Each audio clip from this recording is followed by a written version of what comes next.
Something has changed in them and nobody can name it. They're not angry, they're not withdrawn, they're not broken or healing or processing. They're sitting across from you with clear eyes and a quiet mouth, and for the first time in their life, they have absolutely nothing to prove. That silence unsettles everyone around them, because this isn't the silence of someone who's been defeated. This is the silence of someone who finally sees everything and has decided that none of it requires their words. Carl Jung spent decades mapping the stages of psychological development, and in his later work, he identified something that most people have never heard of. He traced the evolution of inner wisdom through 4 distinct stages, each one named after an archetype. The final stage, the one almost nobody reaches, he called Sophia, the Greek word for wisdom. And when Jung studied the rare individuals who entered this stage, he found something that disturbed him. They became unreadable, unmanipulable, and quietly, devastatingly powerful in ways that made the people around them deeply uncomfortable. What made this discovery so significant was that the individuals who reached the Sophia stage most consistently weren't the ones you'd expect. They weren't monks or scholars or people who'd spent decades in formal practice. They were empaths, people who had spent their entire lives feeling too much, giving too much, explaining too much, absorbing too much. People who had been used and drained and dismissed for their sensitivity. And then something shifted in them. Something final. They entered the Sophia stage and everything about how they moved through the world transformed. Today I'm going to show you what Jung's Sophia stage actually is, why empaths are uniquely designed to reach it, what happens inside someone when this transformation occurs, and why the silence that follows terrifies the people who once had easy access to them. Because if you've noticed yourself becoming quieter lately, not sadder, not smaller, just quieter, what I'm about to describe might explain exactly what's happening to you. To understand the Sophia stage, you need to understand the journey that precedes it. Jung mapped 4 stages of what he called anima development, the evolution of the soul's relationship to wisdom. He named each stage after an archetype because he found that people didn't just learn wisdom intellectually, they embodied it, they became it.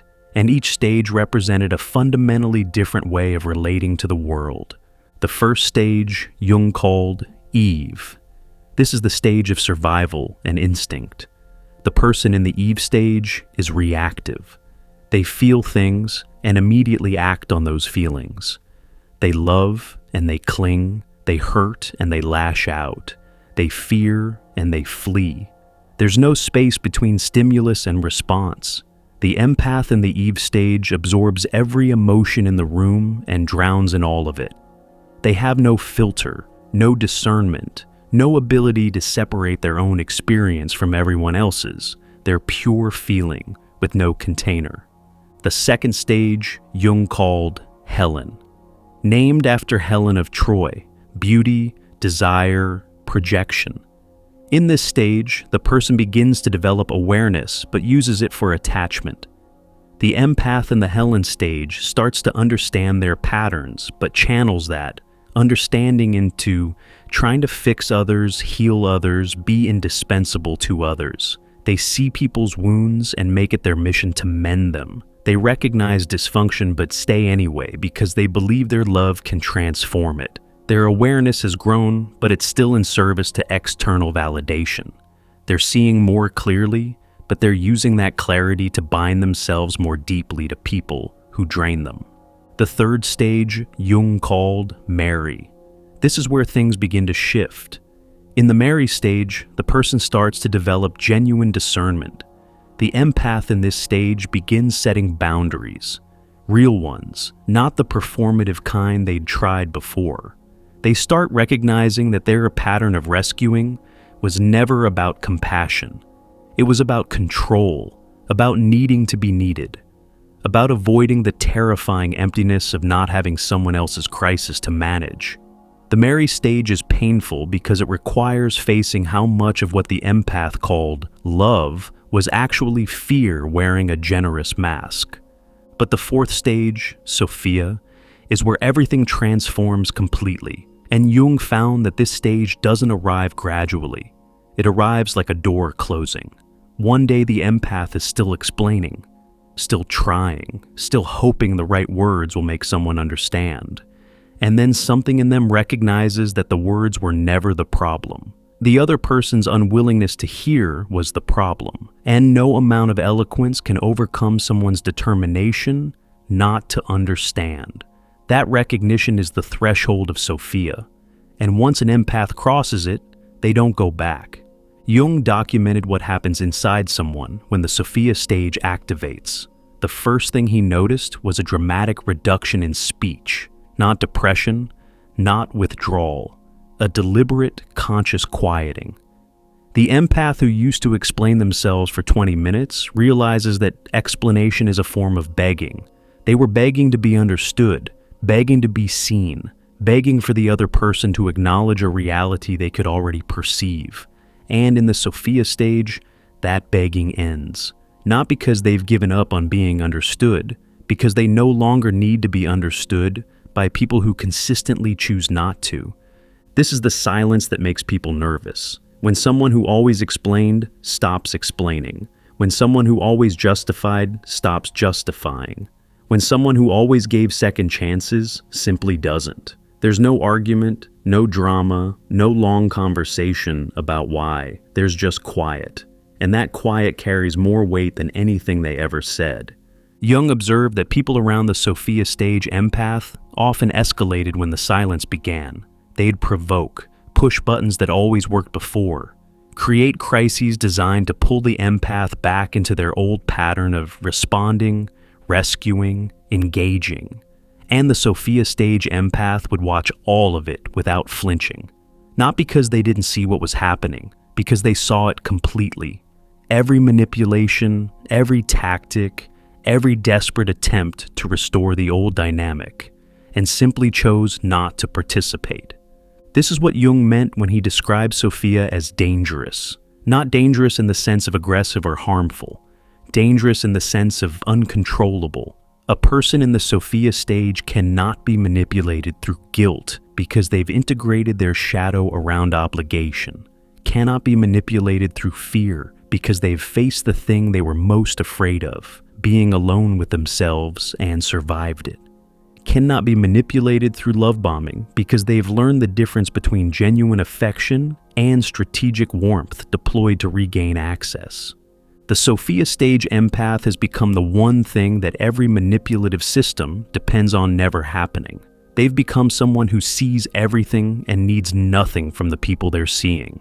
And that combination, total perception with zero dependency, makes them impossible to control. Jung found that empaths were uniquely suited for the Sophia stage precisely because of everything they had endured. The years of absorbing others' emotions had given them an encyclopedic understanding of human psychology. Not theoretical understanding, lived understanding. They knew what desperation felt like because they'd carried other people's desperation in their own body. They knew what manipulation looked like because they'd been inside it, feeling every thread of it, for years or decades. They knew what genuine connection felt like versus performed connection, because their nervous system had been registering the difference since childhood, even when their conscious mind refused to listen. All of that accumulated perception became the raw material for Sophia. Every time an empath was used and returned anyway, they were gathering data. Every time they sensed a lie and overrode their instinct, they were cataloging the cost of self-betrayal. Every time they poured themselves into someone who couldn't receive it, they were learning, at the cellular level, what wasted devotion produces. The Sophia stage is when all of that data finally gets processed, not intellectually, structurally. The empath's entire operating system upgrades, and the patterns that kept them trapped become the very patterns they can now see through in others with devastating precision. This is why Jung described the Sophia stage as the point where wisdom becomes embodied rather than conceptualized. The empath doesn't think about boundaries. They are boundaried. They don't practice discernment. They are discerning. They don't decide to stop rescuing. the impulse to rescue simply dissolves because the wound that generated it has been integrated. The shadow work is complete in that specific area. What remains is clarity so natural it doesn't require effort. Jung also documented a quality in Sophia stage empaths that he found fascinating and somewhat unsettling. He called it anticipatory stillness, the ability to perceive what someone is about to do, what tactic they're about to deploy, what emotional manipulation they're about to attempt, and simply wait. Not react, not preempt, not warn, just wait, and watch it unfold exactly as they knew it would. This anticipatory stillness is what makes the Sophia stage empath appear almost supernatural to people who don't understand what they're witnessing. The empath isn't predicting the future. They're reading patterns so accurately that they know the next move before it's made. They've seen this chess game 1,000 times. They know every opening, every gambit, every endgame. And instead of announcing what they see, which is what they would have done in every previous stage, they simply observe, quietly, completely. People in the Sophia stage stop trying to teach others what they've learned. This is one of the hardest transitions for empaths because their entire identity was built around helping, explaining, illuminating. They spent years saying, "Can't you see what's happening?" And "I'm trying to help you understand." And in the Sophia stage, they recognized that those attempts were never about the other person's growth. They were about the empath's need to feel useful, to justify their perception, to prove that their sensitivity had value by converting it into something others could benefit from. Sophia dissolves that need. The empath's perception no longer requires external validation to feel real. They see what they see. They know what they know. And whether anyone else acknowledges it or agrees with it has become completely irrelevant to whether they act on it. This is psychological sovereignty in its most complete form. The empath has become their own authority. Jung noted something else that distinguished the Sophia stage from mere detachment or emotional shutdown. Sophia stage empaths could still feel deeply. Their sensitivity hadn't diminished. If anything, it had become more refined, sharper, more precise, more discriminating.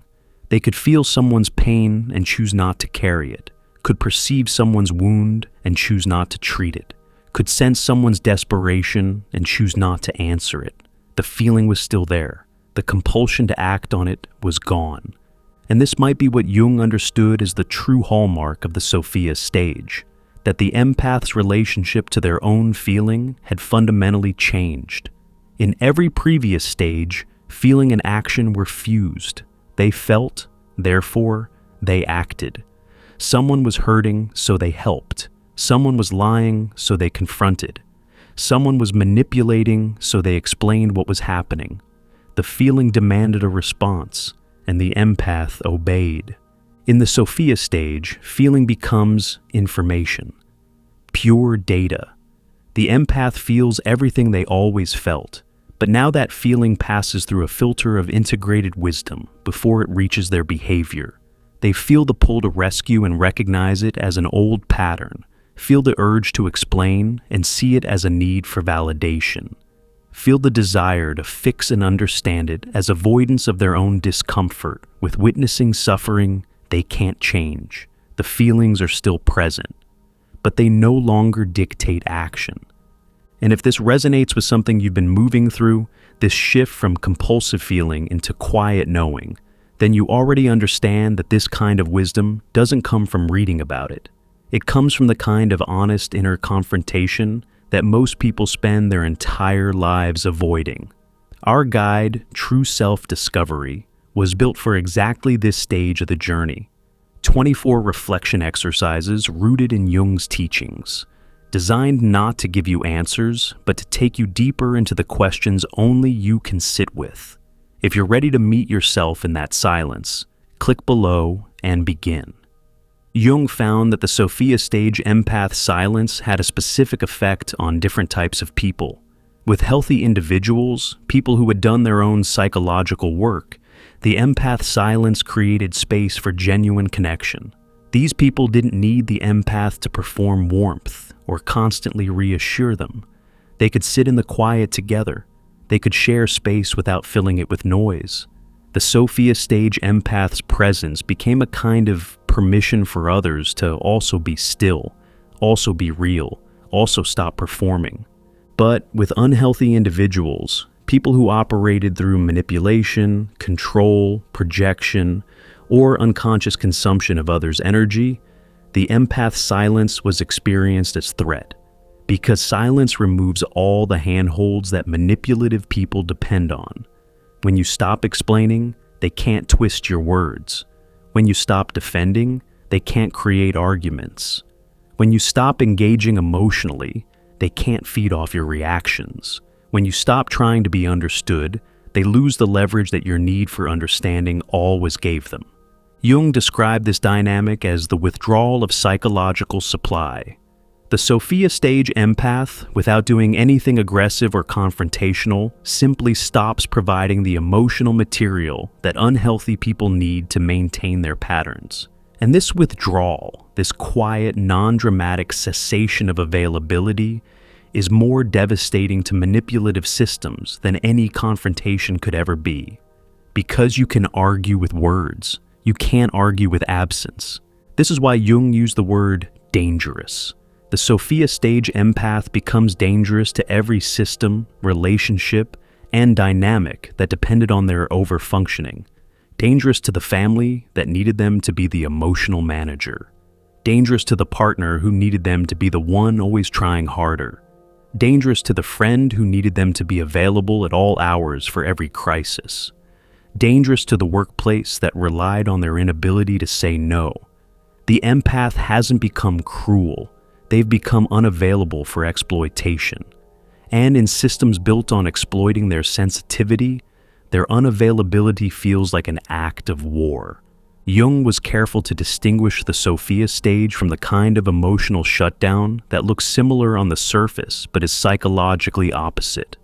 Shutdown happens when someone is overwhelmed and their nervous system collapses. They go numb, they disconnect, they can't feel. This is a trauma response, a protective mechanism that sacrifices perception to preserve survival. Sophia is the opposite. Perception increases, feeling continues, awareness sharpens. The person isn't shutting down, they're fully online for the first time. Every previous stage involves some degree of distortion. In Eve, perception was flooded by raw emotion. In Helen, it was distorted by attachment needs. In Mary, it was filtered through the painful process of dismantling old patterns. But in Sophia, the distortion's clear. What remains is seeing without agenda. Seeing without agenda might be the most concise description of what the Sophia stage produces. The empath sees people as they are, not as they wish they were, not as they could be if they just tried harder, not as they present themselves, not as they were in their best moments, as they are. Consistently, structurally, the whole architecture of who someone is becomes visible, and the empath no longer edits that perception to make it more palatable. This creates a quality that Jung found deeply uncomfortable to witness in his patients. He called it serene ruthlessness. The Sophia stage person could deliver a truth with absolute calm, could make a decision that devastated someone else without flinching, could walk away from decades of relationship without drama. Not because they didn't care, because they'd moved beyond the point where caring required them to sacrifice their own clarity. Serene ruthlessness sounds contradictory, but Jung found it was the natural result of complete shadow integration. When someone has faced their own capacity for cruelty, selfishness, and indifference, when they've acknowledged that these qualities exist within them and integrated them rather than projecting them onto others, they gain access to those qualities in controlled form. They can be ruthless when ruthlessness is appropriate, can be cold when warmth would be enabling, can cut ties when maintaining connection would be self-destruction. They have the full spectrum of human response available to them, deployed with precision rather than reactivity. This is what makes the Sophia stage empath so fundamentally different from who they used to be. In every previous stage, they were limited to the acceptable responses: kindness, patience, understanding, forgiveness. They could only access the soft end of the spectrum because the hard end was locked in their shadow, labeled as not who I am. But the Sophia stage integrates the shadow completely. Now they're not just the healer, they're the healer who can wound when wounding is the honest response. Not the compassionate one who's incapable of fierceness. The compassionate one who chooses fierceness when fierceness serves truth. Jung observed that Sophia stage empaths developed a specific relationship to solitude that was unlike anything in the previous stages. In Eve, solitude was terrifying. Being alone meant being unprotected. In Helen, solitude was avoided. Being alone meant being unwanted. In Mary, solitude was practiced. Being alone was medicine taken with effort. But in Sophia, solitude became home, not a refuge from the world, not a recovery from overwhelm. A genuine preference. The Sophia stage empath discovered that their own inner landscape was more interesting, more nourishing, and more honest than most of what the external world offered. This shift towards solitude frightened the people around them, because when someone stops needing company, they start choosing it. And chosen company is selective company. The Sophia stage empath social world typically contracted dramatically, not from isolation or avoidance, but from genuine discernment about where their presence was valued versus where it was consumed. They kept the connections that could hold mutual depth. They released everything that required them to be less than what they had become. Jung also documented that the Sophia stage brought a paradox that confounded his patients. They became more powerful than they had ever been, and simultaneously less interested in power than they had ever been. They could read any room, navigate any social dynamic, perceive any hidden agenda, and they mostly chose not to use those abilities for personal advantage. Not from moral superiority, from disinterest. The games that most people played for status, control, and validation simply stopped being compelling.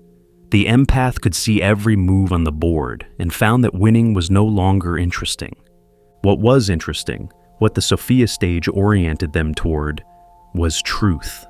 Not truth as a weapon, not truth as a performance of integrity, truth as the only thing that felt real after a lifetime of navigating pretense.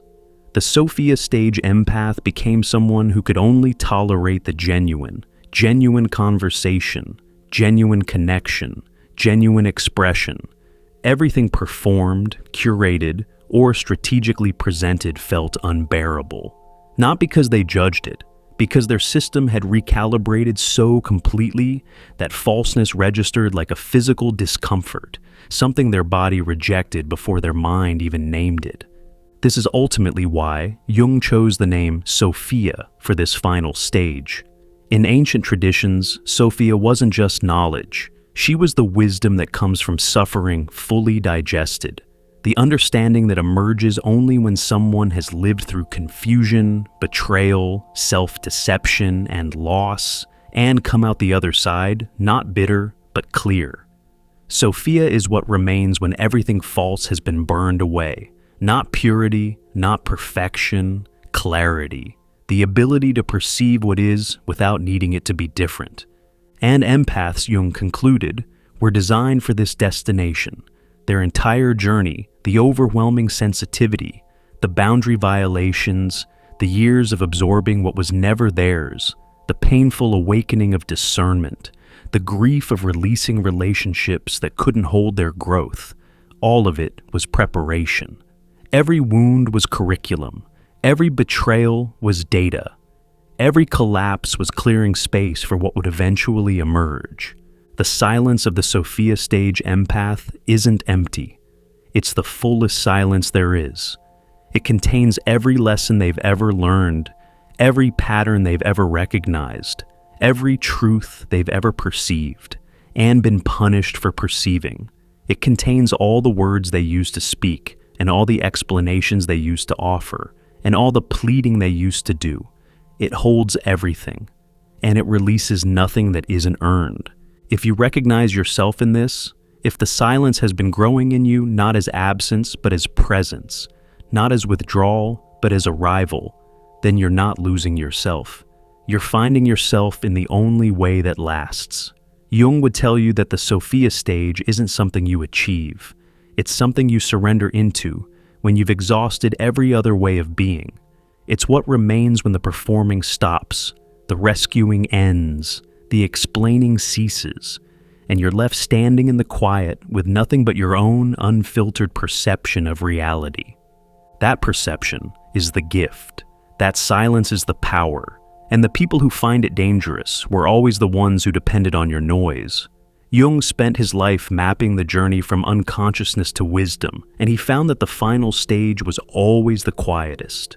Not because the person had nothing to say, because they'd finally realized that the deepest truths don't require announcement. They require embodiment. And embodiment is silent work.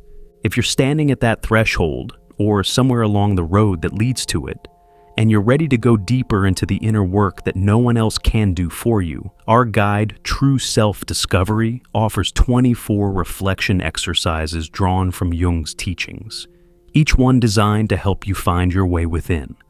Not someone else's way, yours. Click below to begin.